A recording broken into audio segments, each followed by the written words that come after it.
Okay, so this is the defense, I believe, opening statement. Here we go. Prosecutors are given great power, endless resources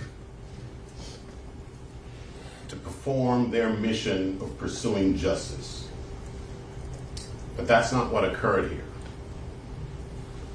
What they will bring you is a case that is riddled with reasonable doubt, that is founded on an incompetent and incomplete investigation. Holy. And the exercise. Yo, King Cherry, thank you for the donation, by the way. Fresh Jones says, yo, hey, Ack, thank you for the $5, by the way. So, yo, Ack, do you think public opinion and groupthink will affect jurors' decision based on what they've seen in the media? I don't think that at all with this case. I know YNW Melly is a very public figure, but I'm going to be honest with you. I don't think it's about do you believe them or do you don't. It's all going to be, do you believe this forensic evidence? I'm telling you, there is no witnesses. There is no one saying, oh, like I know they're saying Melly texted somebody, but they're getting that from data. They're getting that from search warrants. There's nobody who's going to testify and point at Melly. There's no snitches. So this is a case without snitches, no cooperants. All they have is the data versus him. I can't tell you, and I would be like capping if I'm saying, oh yeah, they're going to just be skewed by the public. Like people, no. Like, I mean, I get, maybe you're speaking about like he got songs like Murder on My Mind, right? Those things will not be mentioned in court. And because that's going to be grounds for appeal. They will not be mentioned as music catalog, especially dissecting lyrics. They will not be doing that. So maybe you're saying, oh, well, people have heard him say that. Or maybe there was a whole thing about, oh, the murder on my mind. Nah, I don't think it's going to affect it. Poor judgment at every turn. The state cannot prove beyond a reasonable doubt the allegations that they have made. And there is a reason for that. You recall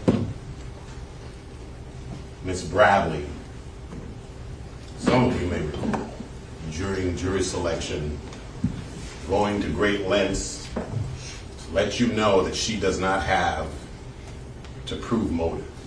And she's right about that. The law doesn't require her to prove motive. But you know what does require motive?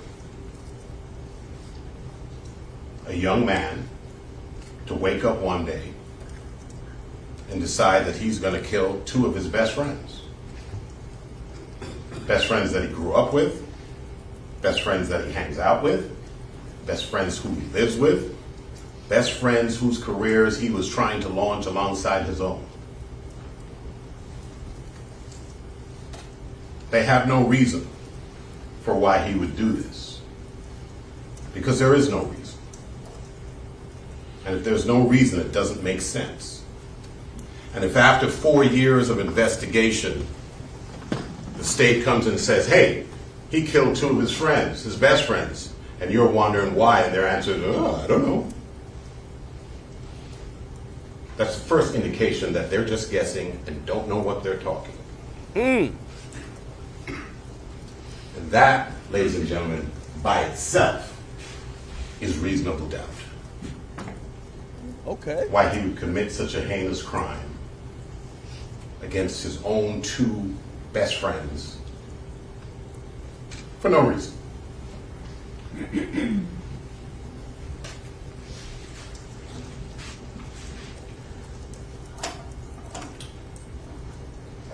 What happened here is that the lead detective, Detective Moretti, saw a video of Mr. Demons getting into a car 40 plus minutes before bodies were found in that car. And then he discovered that Mr. Demons was a rising star. And from that point on, he decided he's the only person that could have committed this crime.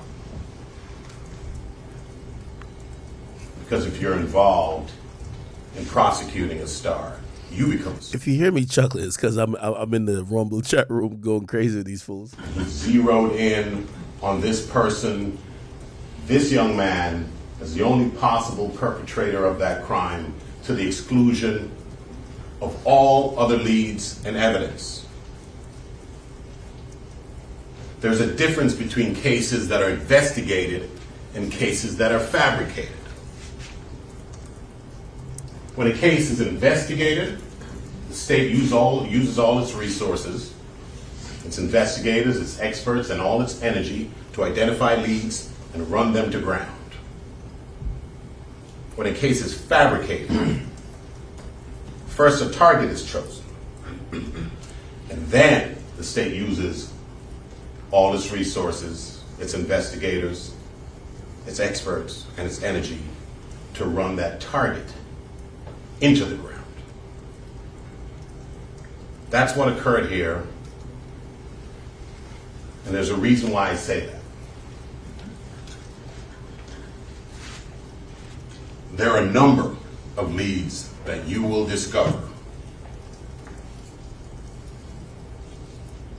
that were identified by the officers but were either completely ignored or given short shrift. I'm going to let you know, run through a few of them by way of example. Start with the most obvious one. Cortland Henry. Ms. Bradley started her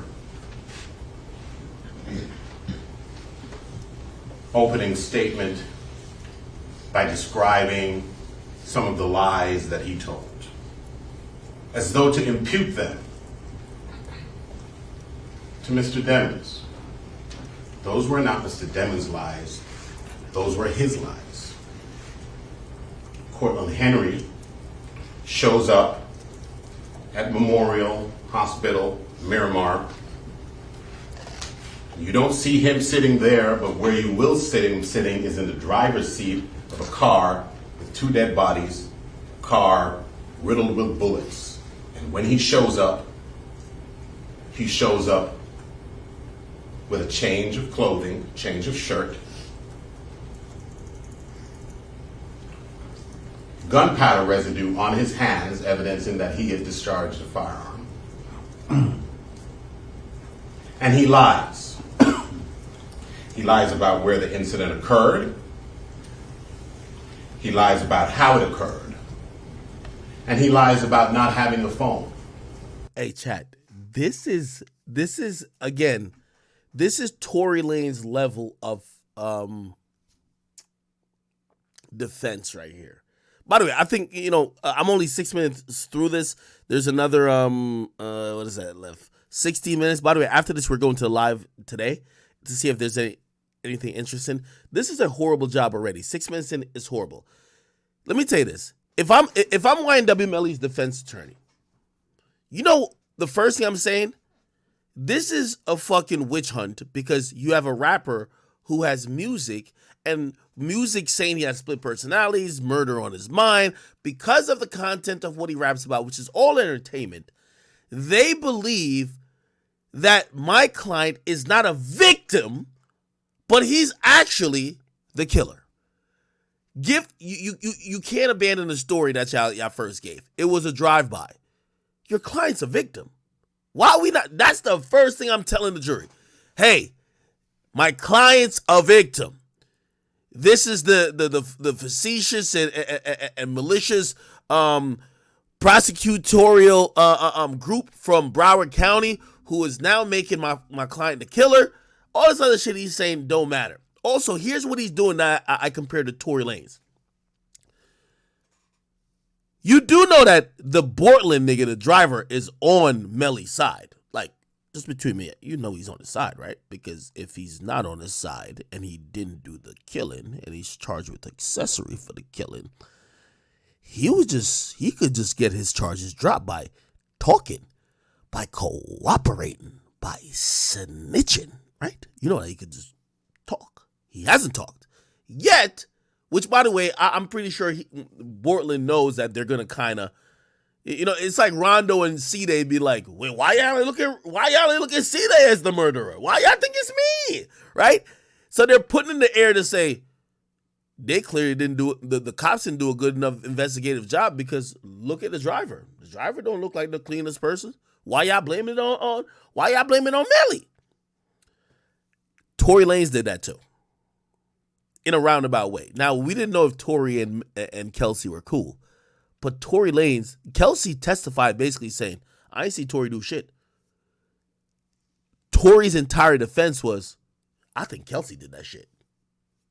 That's what I'm trying to say. So, in an opening statement by the defense attorney, they're just trying to muddy the water by saying, why y'all think it's Melly? Why not the driver?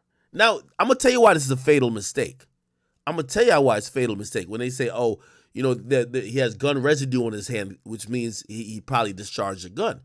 Well, gun residue could be on everybody in a car because of the proximity of how it was fired in a closed proximity that was probably closed. The windows was up, all that type of shit. Second of all, you're going to look a little crazy because when ballistics come out, they're going to be like, okay, even if he did fire a gun, he didn't fire the lethal or the fatal shots. The fatal shots, you're going to see the fucking images of where the ballistics are going to claim it come from, which is the behind the driver. So again, yeah, you're throwing a little, like, this is just trying to throw off the fucking jury. Like, hey, why didn't they look into the driver more? Knowing damn well the driver's holding it down for you, right? So basically you're just trying to blame it on somebody who you know could never be guilty. This is why I say this reminds me of the Tory Lanez case. Anyway, let me keep playing. I think it was Miss Bradley herself who said, everybody has a phone in his pocket. Not Cortland Henry. There were 3 phones in that car. There were 3 people in that car.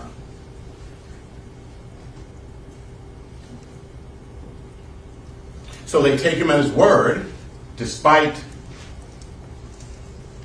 suspicious circumstances, and they let him go on his way. Chat. When I'm giving, so I seen somebody say, act sound crazy. Listen, what I'm doing is I'm trying, think about your Melly's lawyer. Do you know how tough a case this is? That's why I don't want to even call this guy ass. It's tough. They have everything to say that the position that Melly was in was where the bullets came out from, right? Melly's lawyer is trying to throw anything in the mix. Well, y'all don't have no proof that Melly was shooting because remember, again, they don't have Melly's clothing. They didn't test Melly's hands. You don't know Melly was shooting, but you know that guy had shit on his hands. Maybe, who knows? You know what I mean? They're not trying to blame him or trying to, like, you know, flip on the guy. They're just trying to create doubt. That's their only thing. I'm trying to think of, so I'm not trying to say, oh yeah, Melly, whatever, I believe, whatever. I'm saying, if you're the defense attorney that has Melly's case, what's the best thing you could say at this point? What's the best thing you could say? The no motive shit, good. He had no reason to kill his best friends. Yo, the day before, him and his best friend was talking about getting a crib together. Like, these guys were planning stuff. These guys, like, yo, they're locked in. They're on the same phone plan. Why would he kill that guy, right? No motive. But that doesn't mean you didn't do the crime. Now you gotta you have to explain why Melly wasn't in the car when the car showed up to the hospital. But can you explain it? Do you need to explain it? You're the defense. Melly's not getting on the stand. You don't need to explain it. You just need to make other people look guilty too. So everybody's gonna look guilty and the cops' investigation is gonna look trash. And you're trying to hope, and I'm trying to brainstorm myself, like, what the fuck could you say? Unless you're going to get somebody like Fredo Bang, who allegedly picked up Melly, but again, that wouldn't work because they have the phone logs and everything is chronological. So if the coroner or the medical examiner says, well, they died before he called Fredo Bang can't take the stand and be like, yo, nah, y'all did pick up Melly. They must have got shot at afterwards because there was no shooting by then. You can't do that because they have a timed log. So again, this attorney has some hard shit to work with. How do you explain Melly getting out the car and according to the time that the medical examiner and cell phone GPS, tracking has put it to, Melly left the car after the shooting? You get what I mean? It would be easier if it was kind of a little bit more money, where you could be like, oh, he left before the shooting. Luckily, he just left before the shooting. So this is what the guys explain. Let me keep playing. They soon discover that he's lying about the location of this incident, and they went back to him, and they labeled him a victim. And they said, we know you're scared. Tell us what happened. He lies to them again. They let him go. And they know where he went. They know the location that he went. They know the house that he went to right after. And any investigator worth his salt would have thought to maybe execute a search warrant on that location to see if you find any bloody clothes, any DNA, any blood, a weapon maybe. You guys are probably familiar with the series First 48. That's founded on the proposition that if you botch an investigation within the first 48 hours, you've pretty much botched it for good. It's 48 months plus later. They still haven't served a search warrant on that location. Why? Moretti already had his man. What's the point of an investigation? To find out what happened. He's using all his resources to try and prove what he has already concluded did happen. So, after Cortland Henry, lead number 2, a gentleman named Montrell Roll, and his sister, Nia Hewitt. Who were they?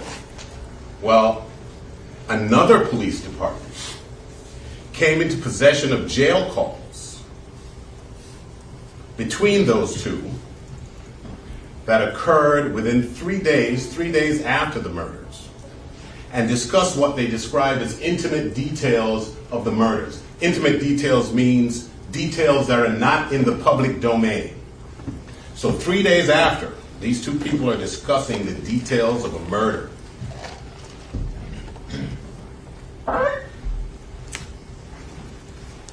They go out and interview Miss Hewitt. They don't interview Mr. Roll. And they ask her, well, how did you know all these intimate details? Oh, I heard it, something to the effect of I had word on the street. Doesn't say when she heard it. Doesn't say who she heard it from. Case closed. They move on. That's lead number 2. That was ignored.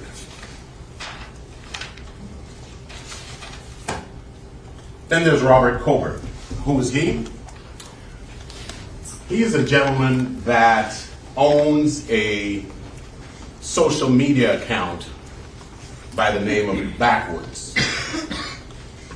This social media account, almost immediately, within days after these murders, posts this message: LOL, we killed 2 of your niggas. Oh, really? Took him 7 months to go and talk to Mr. Coburn, the owner of this account, that posts what amounts to an unequivocal confession to involvement in that murder. Hey, by the way, we clearly sat through the Tory thing and then we watched the X's case. This is the frivolous argument. Oh, some random guy, some troll said he did the killing online. That's like equivalent to the people in the X case to say, but what about X's beef with Drake? What about when Top 5 said he's Drake's shooter? Like, bro, like, come on, man. Like, that's not going to get your client to beat the case. Like, again, the jury, like, these jury pools are just not dumb. Like, sure, okay, somebody said they did the killing. You can't put it on the jury to say, well, since they didn't check out what this troll said, we're going to say he's innocent. We're going to say Melly's innocent because they didn't check out what this one troll said. You got to go do the research to make people feel like, oh, shit, they did. And the guys in the ex's case tried to do it, but that was all a bunch of bullshit anyway. In those murders. 7 months. Why? Moretti already had his guy. And when they go and talk to Mr. Coburn, what does he say? He said, oh, I created that account and I sold it for $20 to somebody else. Who'd you sell it to? Oh, I can't remember. Were you at the murder scene? No. Did you do it? No. Case closed. That's it. No more investigation. It would occur to a reasonable person, let alone a seasoned investigator acting in good faith. Why would somebody buy an Instagram account when you can create one for free on your own? See, this is like an old head right here. Like, nigga, you literally said the nigga's name is Backwoods. You know how legendary that name is? Is that name even up still? Backwoods. Look, people buy Instagram accounts all the time. Backwoods. Like, in case it's spelled the same way. Bro, you know how much money someone would get to have this account? People buy Instagram accounts all the time. Nigga, Rap paid for their account. Like the account Rap, nigga, they didn't have that. They paid for it. So original names are always paid for. Cool names are paid for. So I'm not too sure why this attorney is trying to make the thing to say who would pay for something that is free. Well, again, God forbid there's anybody who's even a little bit young on this jury pool. They're going to be like, that happens all the time, gang. If not to hide your identity. And if somebody goes to the trouble of buying an Instagram account to hide their identity and then confesses to a murder that you're investigating, maybe you ought to go and figure out who that person is and talk to them. And maybe there is no such person. Maybe it was not sold.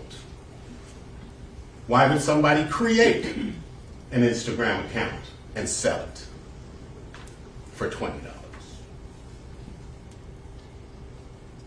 And if he's in the business of doing that, that's of interest. And how would anybody know to go to him to buy an Instagram account?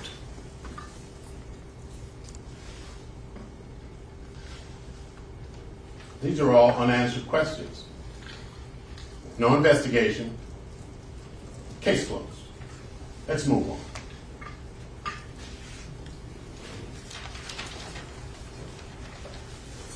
David Hedgepath. Who is he, you might wonder? He had a Twitter account called Crucial Almighty. He posts a confession to this murder. Stop it, bro. Something to the effect of, we coming at that Jeep. Can't remember the quote. You're going to hear about it. And essentially it was a confession to involvement in the murders. It took them 1.5 years to go and talk to him. They knew about it 1.5 years earlier. It took them 1.5 years to go and talk to him. Why? He's fucking up his own case. It's one thing, like, for example, I keep saying that his defense is using what the the killer for XXXTentacion, his defense attorney was saying, well, why did nobody talk to Drake? Well, nobody could get a hold of Drake. And all the celebrities you claim that he had beef with, nobody could get a hold of them. At least this nigga is making a retarded argument, because even the Backwoods guy, who was probably a troll, they still talked to, whether it was 1 year, 2 days, they talked to the person, they cleared him. It don't matter what you say. They eventually talked to the trolls to say, hey, were you trolling or did you do it? And let's look at this. Come on. Do you do that unless you've already concluded that you know who committed the crime, you've already determined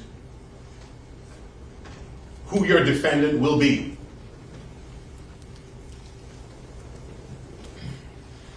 And when they go to this young man and ask him, Well, actually before, this is a year and a half before, they said, oh, we've determined that he was just trying to start an internet beef to advance his career. Who told him that? Without talking to a soul. So it took them a year and a half to go down there and track him down. And when they do go and track him down, they say, hey, did you commit the murder? No. Were you in the area? No. Where were you? Well, I could have been at work. At work where? Any one of 3 places. Okay, could you give me a work schedule? As though that would prove anything. He says, well, I can get it now. Oh, no, don't worry about it. Just email it to me. Really? And he doesn't even do that. There is no report that he even follows up and sends them an email of this mysterious work schedule proving that he wasn't at the location. They conclude, oh, he's not there, wasn't him, case closed. Is that how we do this now?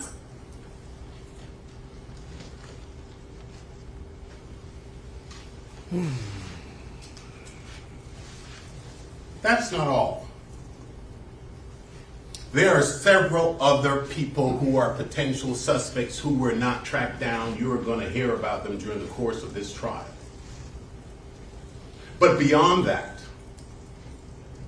3 years after arresting this young man and sticking him in a cell, the state looks at its case and says, oh man, this looks a little incompetent. Miramar police seems to have botched this investigation, and they call the Broward Sheriff's Office and ask them to come and look at the investigation upon which this entire prosecution rests. And he looks at it, and he says he instantly knew he had to start from scratch. I think his words were, it was the worst thing I had seen in my life.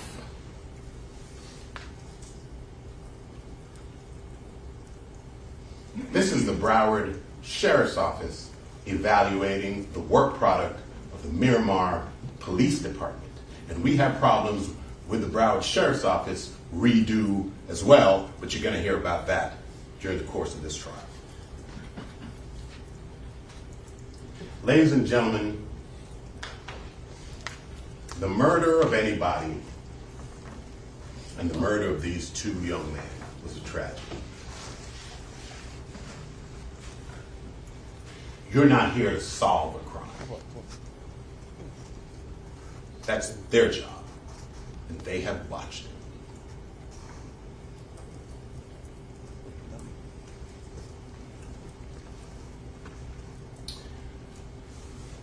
Jurors often get confused as to their mission. You can't do a job unless you know what that job is. Every civil society needs to have a prosecutorial arm prosecuting crimes and offenses. That's a noble pursuit.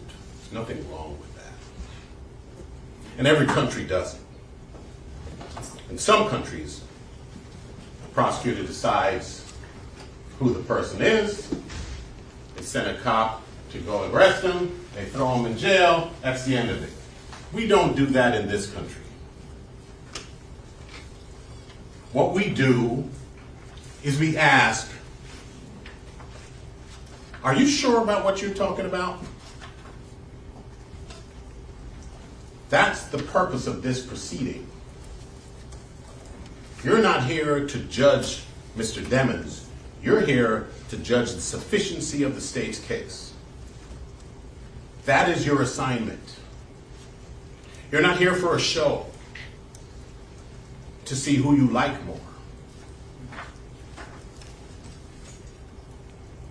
There are 2 grades, beyond a reasonable doubt and not guilty.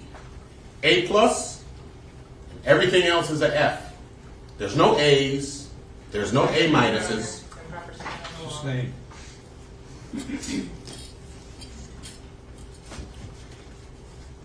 You are akin to an FDA lab.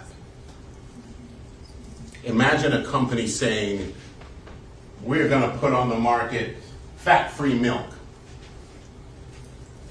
And the lab, their mission is to determine whether or not there is fat in the milk. And what do they look for? They don't look for milk. They look for fact. The state is telling you they have a state that is free of reasonable doubt. You're not here looking for proof. You're here looking for doubt. And if you're off looking for the wrong thing, you're going to miss what you are here to look for. Yo, this nigga tweaked, huh? Hey, say what up to Pluto, by the way. Big Plu in the building. Big Plu! Big Plu! No, nigga, you're not about to kiss me. Fuck out of here. They have no motive. Their entire case is hinged upon the technology of a phone they claim to have been in Mr. DeMond's possession. What they fail to tell you is that they have come across evidence that Mr. DeMond got out of that car before this. I thought it was demons, not demons. They ignore that. Yo, the whole time I've been calling him Jamel Demons. Now I'm hearing it's demons?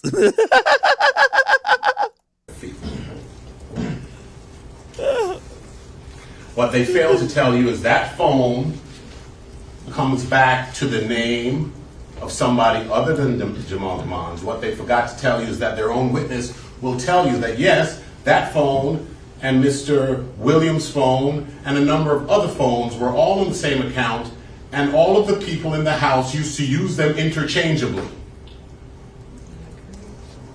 The group phones. But they're assigning it to him because that is consistent. The group phones.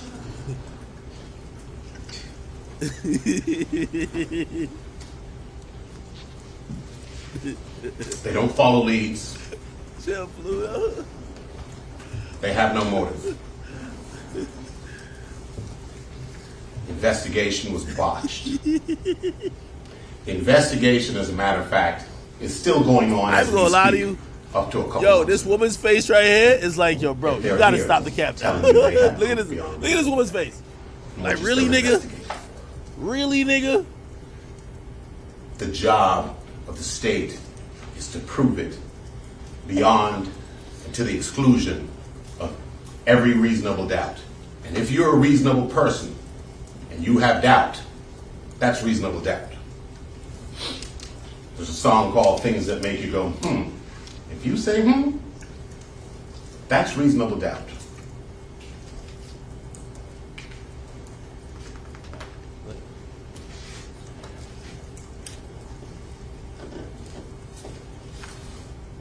You do not. Ms. Bradley is charming. She's good at her job in some respects. But this is not a popularity contest. We don't give, hey, good effort. We don't give participation awards. This man's life is hanging in the balance. And if there is Boy, you trying to take a shot with me of reasonable doubt, you can't handle this, Pluto. It's for grown men. You must have the courage to speak up and say so. You're not here to judge him. You're here to judge the sufficiency of their case. All right then. All right. They have a big. Okay. Let me see if I could get to, before we get to the live, there was some exhibitions that got played in court. Ooh, y'all want to see crime scene shit? Okay, we're gonna play some